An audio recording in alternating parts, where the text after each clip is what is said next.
It's Raquel Bell, your wealth-minded mama, and I'm here today with my good friend. Okay, my sister's going to be watching this, so I have to be honest. She's my sister's good friend from high school. However, I so envy Shantania. I've been knowing her since in high school, and I love what you have developed and the business that you have now. So without further ado, I want to introduce you to Shantania Leggins with Wealth and Elegance. And my first question, first of all, thank you for coming here today. My first question for you is, as a financial coach, what made you think I want to get into helping people financially and get that mindset going for wealth? Well, thank you so much, Raquel, for having me. I love having conversations centered around women, money, finance. That's my fancy. Yes. But honestly, how I got into the financial services realm, I started investing at a young age. And I know you're probably like, oh, wow, 16, I started my first mutual fund. But Wait. Rewind. You just said at 16. At 16. 16? Yes. So at 16, who was having this conversation with you? Well, see, that's the deal. And I always bring this up. My mom had made probably every financial mistake you could think of, right? Yes. And I was the last kid, and she had begun figuring some stuff out. Mm-hmm. And so she told me when I started working that I had to start a mutual fund. Okay. Now, the truth of the matter is, I didn't know the difference between a mutual fund and a mutual friend. I love But you listen to your mama, right? Yes. And so I Yes. did. I started my mutual fund at 16. And, I like information. I like knowing stuff, right? And so I began reading, and Rich Dad, Poor Dad was like one of the first books I read, and then The Millionaire Next Door. And so I began exposing myself to the world of financial services. And I mean, love it. the truth of the matter is nobody, from where I'm from, we're from the, We're inner from city, in the right? inner city, New Nobody Orleans. wasn't talking about wealth building and all of that. No. But that's kind of what sparked my my desire to want to be in this industry. And I actually got fully licensed when I was 19 years old. I had all of my insurance license, investment I love licenses. that. And I went to work for a firm. Okay. And I realized that at that point in my life, I didn't have the belief system to do that. It was a male-dominated industry, and I was 19, still living at home with my parents, and I just didn't believe nobody would, allow me to help them with their finances, right? And Hey, so but everybody's calling her now, that's- just FYI. that's where the start came. Went on, finished college, worked in public accounting for a while. And then life would have it that, the opportunity to get back into the industry came my way. And at this point, I'm married with kids, homeowner. I'm different. And I'm like, okay, let's give it a shot. I love And it. the rest is history. The rest is history. Thank you for that. Why women? Because I know even though you and your husband have a passion for individuals, families, married couples, but you have a specific passion for women. Why? Women. So, the reality is, as I begun building my firm and working with a lot of women, I realized that women had this blockage when it came to yes. money. Let's just be honest. We are in Women's History Month, right? We are. The truth of the matter is we are only about 50 years removed from women being able to have their own credit cards, right? Yes. And so women, I found that women, they didn't believe that they could understand money and know about investing. They didn't think they were good at it. And it's only because that's the message that society has sold. But the truth of the matter is that's not true. And so as I began working with women, I started realizing that. And I realized that, when you think about money and finance, while many people think it's a complex topic, it's really not. It's just nobody has taken the time to teach you the fundamentals Yes. of building wealth. And Yes. so I make it my business to communicate to women in a language that they can understand. I love See, it's all about the language. Money is a language. Wealth is a language. Yes. Spanish and French is a language. But if you're never taught how to speak those languages, Yes. you won't be able to. And so I like to speak in a language that women can understand when it comes to money, wealth, and all things finances. I love it. So if I called you today and we set up an appointment and you sat down with Raquel, what would be the first step? What is the first step that you tell your client? Well, one of the first conversations we have is, I ask them like, why now? I want to know what's prompting them to say, okay, now is the time for me to get my money together. And then before we get into, most people think, that initial conversation is going to go straight to, okay, budgeting, investing, saving, and we got to get there. But I just believe that, we have to do the inner work first. Correct. See, we got to do the inner work. We're going to get to the budgeting and investing, but it's the mindset piece, right? Yes. See, your mentality shapes your reality in every area of your life, especially your finances. Yes. And so I want to have a conversation with them. I want to kind of get a feel for their money story, what they think about money, right? Do they, are they coming from a place of abundance or a place of scarcity? And that's not necessarily, how much money they have. Correct. That's their mindset. Correct. And so those are some of the first conversations that we have.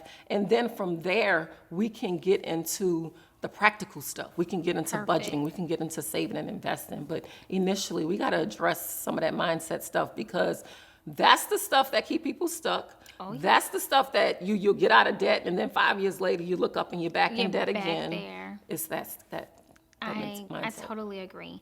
So your program, can you tell us a little bit about your services? Because I watch you, I follow you, I look at your videos. I think that they're so inspiring.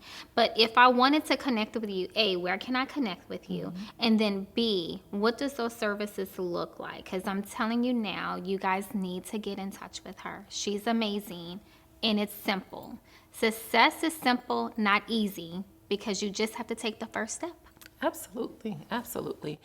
So you can find me at wealthandelegance.com, just as it sounds, wealthandelegance.com. And from there, you can book a one-on-one session. And basically what that looks like is we're going to meet, and I'm going to just find out where you are, what your goals are. And from there, I can help you build a strategy, which is key, right? Because, I find that a lot of times people have, products, services, they've done this, they've done that. But you got to have a strategy. You have to have a plan. And, you're in real estate, right? Yep. And so I really liken what we do to building a home. Yes. When you go to build a house, you don't start with putting light fixtures and erecting walls. One of the first things they're going to do is they're going to lay the foundation. They're going to lay the foundation. And I always ask my clients, I say, hey, look, could I convince you to buy a home if you went there they pouring the foundation, they just poured the foundation yesterday, and now today you back and they are putting sheetrock up for walls. Could I convince you to buy that house? And everybody says no. Well, that's the same thought process when it comes to your financial house. You have to start with building a solid foundation so that when the winds of life come, you can still stand financially. Thank you so much. That is beautiful, and I love everything that you have said. Now, I know one thing, you have a passion for women, and one thing that you mentioned before is that money can be an emotional topic, a very heavy topic to talk about. Now, how do you help us women who are emotional beings navigate this space? I know that you said mindset, but what are the steps that you help instill in women to navigate this heavy topic? That's a great question. When it comes to money, you're absolutely correct. It is a heavy topic, but I think one of the first things is helping them identify what their beliefs are about money. Yes. Before you can fix a problem, you have to identify what the problem is, right? And so we go through some exercises just to kind of identify, what's your money story, right? Oftentimes I'll ask them questions like, what's your first memory of money? What was money like when you was growing up? Because there are some situations where maybe money was, there was a lack of money growing up. And as an adult, you have the people who, because it was a lack growing up, they take very good care of their finances now. Are not you so have good. Exactly. Yeah. You have the same people who, because it was a lack growing up, now they feel like I have money, I'm gonna spend it how I want, right? Correct. And so identifying those thought patterns behind money is one of the first things we have to do, right? Because the reality is your belief is gonna show up in your behaviors. And so if you have this belief about money that, maybe is scarce, or maybe you can't budget, or maybe I don't, I can't save, then guess what? You're going to always do things that will keep you feeling that way. And so it is very important that you identify what your thoughts are around money. And that takes intentional work. That love takes that. intentional work. You have to recognize, okay, when you get to the point where you depressed, you stressed, and so you go shopping, let's talk about what was happening before then, right? Because in order for you to change your behaviors, you have to first change your beliefs. And in order for you to change your beliefs, you have to change your thoughts. Yes. And that was a nugget that I just caught from you. Your beliefs equals your behaviors, and that is so key. And even myself, I have to find myself always thinking about why am I acting a certain way towards money. Yeah. So I love that. absolutely. So I do have another question for you. Okay. Do you mind sharing with us one of your success stories with you and your clients? Absolutely. I have a few, but the one that sticks out, probably one of the most recent ones, I have a lady, I've been working with her probably since 2010 maybe. Oh, wow. And the thing about it is she was doing like the things that we're taught to do. She was saving money. She had some insurance. She was participating in a 401k, but she didn't have a strategy. She didn't have a plan. At the time, her son was probably 9, 10. She's a nurse. And, she was okay. But we went in, helped her do some things. And this is 12 years later.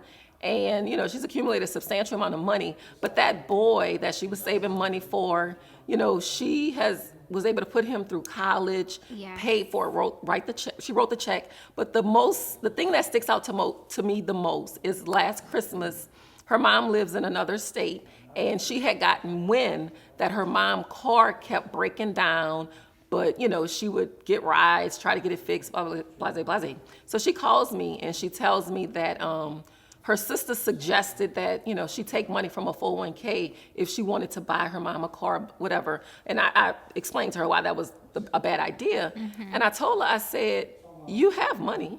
We can just, if you want to buy your mama a car, instead of taking money from your 401k and stopping that growth, and, let's take money from your account, Exactly. And because she was going to pay herself back to the 401k, I said, you could just pay yourself back. And so she took out $40,000 to buy her mama a brand new car. That's what it's about, That's what it's about. When we talk about creating wealth, I share these 4 keys all the time.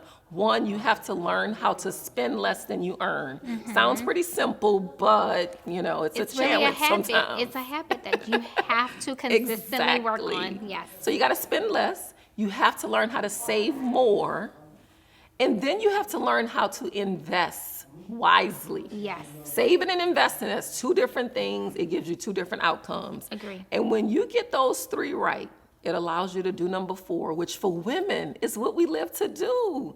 Give generously. I love that. Right? And so that's what she was able to do. Why? Because she followed the first 3. And the reality is this. We like to save the world. Yes. But Women, before we do. you can save the world, you got to save yourself. On a plane, they tell you got to put your mask on first. First, make sure your seatbelt is before Exactly. you check on the next person. That's it. So that's probably my favorite story. I share it a lot because I believe at the end of the day, you're blessed to be a blessing. Agree. You're blessed to be a blessing. And to think about what she did for her mom in that memorable moment, and how everyone, true heart's desires, really to give back absolutely. to those that raised them and help support them and get them to where they are. Yep. That's a beautiful story. Once again, can you tell my audience and your audience how to get in contact with you? Because they need to talk to you like ASAP. Absolutely. You can connect with me at my website, wealthandelegance.com. I'm on all the social media platforms at Wealth and Elegance. Simple as that. I would love to connect with you all. Looking forward to connecting and sharing with you some other tidbits coming up soon, but make sure you hop on over to all of her channels. Trust me, her videos will blow your mind. Until next time, guys.